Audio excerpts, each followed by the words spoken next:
আহমেদাবাদে ভয়াবহ বিমান দুর্ঘটনা নিয়ে তোলপাড় দেশ। ইতিমধ্যেই ঘটনার তদন্তের নির্দেশ দিয়েছে ডিজিসিএ।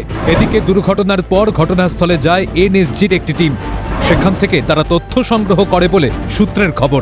এনএসজি কমান্ডোদের একটা বিষয় আছে, এই ধরনের ইন্টারন্যাশনাল ফ্লাইটের ক্ষেত্রে একজন করে এনএসজি স্কাই মার্শাল, এই পদটা বলা হয় স্কাই মার্শাল, তিনি ফ্লাইটের সঙ্গে থাকেন, অর্থাৎ ওই ফ্লাইটের সার্বিক নিরাপত্তার জন্য। এনএসজি কমান্ডোরা গতদিনের এই ফ্লাইট যেখানে ক্র্যাশ করে সেখানে গিয়েছিলেন, যে ওই ফ্লাইট যিনি স্কাই মার্শাল ছিলেন তিনি কি কোনো এসওএস কল বা এমার্জেন্সি কল করেছিলেন সেটা জানার জন্য তারা গেছিলেন। জানা যায়, সম্ভাব্য জঙ্গি হানা নিয়ে সম্প্রতি সতর্ক বার্তা দিয়েছিল ব্রিটেনের গোয়েন্দা সংস্থা MI6। এই আবহে গত 15ই মে ভারতের ব্যুরো অফ সিভিল অ্যাভিয়েশন একটি নির্দেশিকা জারি করে। তাতে ভারতের বিমানবন্দরে কাজ করা তুরস্কের একটি সংস্থাকে নিষিদ্ধ ঘোষণা করা হয়। MI6 তারা এর আগেই এই ধরনের সতর্কবার্তা দু একদিন আগে তারা দিয়েছিল যে এই ধরনের ঘটনা ঘটতে পারে, এবং কানাডা যেখানে G7 সামিট হবে সেখানেও এই ধরনের ঘটনা ঘটতে পারে।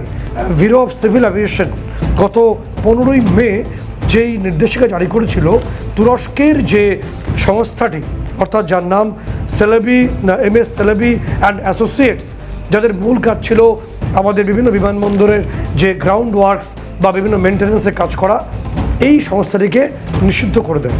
তার কারণ এই সংস্থাটির আড়ালে তুরস্ক বিভিন্ন ধরনের গোয়েন্দা বার্তা পাচার করতে বলে অভিযোগ ছিল এবং অন্যান্য বিষয় ছিল।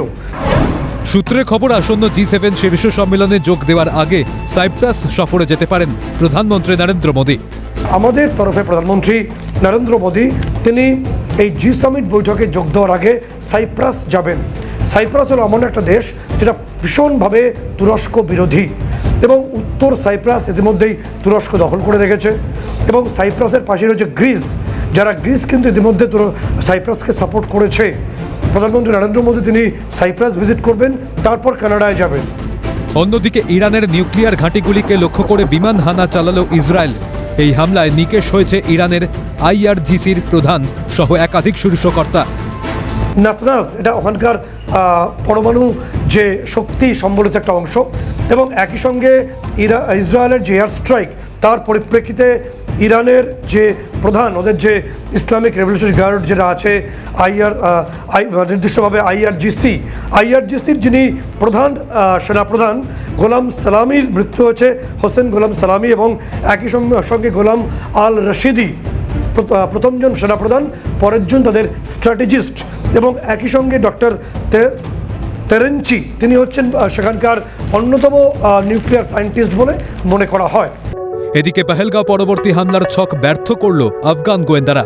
তাদের এই অভিযানে নিকেশ হয়েছে বিদেশি গুপ্তচররা। এখানকার PD-15 বলে একটা এরিয়া আছে, এটা কাবুল এয়ারপোর্টের ঠিক সংলগ্ন অংশ বলা হয়।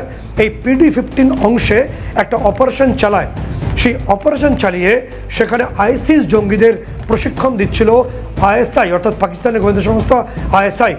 লক্ষ্যটা কী ছিল? লক্ষ্যটা ছিল পেহেলগাঁও 2, অর্থাৎ ঠিক পেহেলগাঁওয়ের ধাঁচে সেখানে একটা প্রশিক্ষণ দেওয়া হচ্ছিল, যে একই ধাঁচে আবারও ভারতে বা কাশ্মীরে বা যে কোনো অংশে তারা অনুপ্রবেশ করে তারা সেই ধরনের একটা নারকীয় হত্যাকাণ্ড চালাতে পারে। এটা আমাদের তথ্য আসার পরেই নির্দিষ্টভাবে আবারও বলছি যে সেখানকার GDI আফগান গোয়েন্দা সংস্থা তারা অপারেশন চালায়, এবং ISI যারা হ্যান্ডলার ছিল তাদেরকে নিকেশ করে দেওয়া হয় ঘটনাস্থলেই। উদ্ভূত পরিস্থিতিতে ইরাকের রাজধানী বাগদাদে পৌঁছলেন মার্কিন বিদেশ সচিব মার্কো রুবিও। সেখানে পৌঁছে মার্কিন কূটনীতিবিদদের অবিলম্বে ইরাক ছাড়ার নির্দেশ দিয়েছেন তিনি, এমনটাই সূত্রের খবর। পাশাপাশি পাকিস্তানের এয়ারবেসগুলিতে ঘাঁটি গাড়তে শুরু করেছে মার্কিন বায়ুসেনা।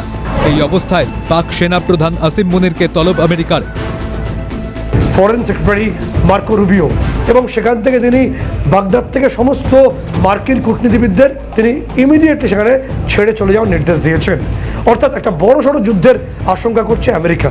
এবং একই সঙ্গে আমরা যে তথ্য জানিয়েছিলাম যে বিভিন্ন যে এয়ারবেসগুলো রয়েছে পাকিস্তানের, নূর খান এয়ারবেস, সারগোদা এয়ারবেস, সেখানে গিয়ে নির্দিষ্টভাবে এই আমেরিকার যে US এয়ারফোর্স তারা ঘাঁটি ঘাটছে, এবং যে তথ্য আমাদের কাছে এসছে যে কোয়েটা এবং খাইবার পাখতুনখোয়াতেও মার্কিন যে এয়ারবেস তৈরি হয়ে গেছে, যে ঘাঁটিগুলোকে অ্যাক্টিভ করে দিয়েছে এবং পাকিস্তান থেকেও তারা এই ইরানের দিকে বিভিন্ন ক্ষেপণাস্ত্র নিক্ষেপ করবে এবং এয়ার স্ট্রাইক করবে। এই পরিকল্পনার জন্যই বোধহয় সম্ভবত আসিম মনির পাক সেনাপ্রধানকে আমেরিকায় তলব করা হয়েছে, তাকে ব্যাপারটা বুঝিয়ে বলার জন্য। অন্যদিকে চীনা যুদ্ধবিমান JF-17 ফর্মুলা পাচারের অভিযোগ উঠল পাক বায়ুসেনার বিরুদ্ধে। ইরান ইসরায়েল সংঘাত বাড়লে তার আঁচ পড়বে পাকিস্তান সহ মধ্যপ্রাচ্যের একাধিক দেশে, এমনই মনে করছেন পর্যবেক্ষকরা। এখান থেকে কিন্তু সমানভাবে ওদের অ্যাটাক হবে। ড্রোন অ্যাটাক অলরেডি শুরু হয়ে গেছে। মিসাইল, অত্যাধুনিক মিসাইল যা ইন্ডিয়ার কাছে আছে সেটা আপনি ইরানের কাছে পাবেন। এবং আপনি যেটা বলছিলেন যে পাকিস্তানে একটা এফেক্ট পড়বে, কমন বর্ডার আছে আফগানিস্তান এবং মধ্য এশিয়ায়, এই বিভিন্ন জায়গায় কিন্তু তার এফেক্ট পাকিস্তানে একদম পড়বে, মধ্য এশিয়ায় পড়বে, গালফ কান্ট্রিতে পড়বে। তেলের দাম বৃদ্ধি পাবে পুরো বিশ্বব্যাপী, ভারত তার থেকে বাদ যাবে না। আহমেদাবাদের এই বিমান দুর্ঘটনা নিয়ে উঠছে একাধিক প্রশ্ন। এয়ার ইন্ডিয়ার বিমান দুর্ঘটনা নাকি ষড়যন্ত্র? নেপথ্যে বিদেশি শক্তির হাত? ডোভালের নিখুঁত চালে কাবুলে কিস্তিমাত?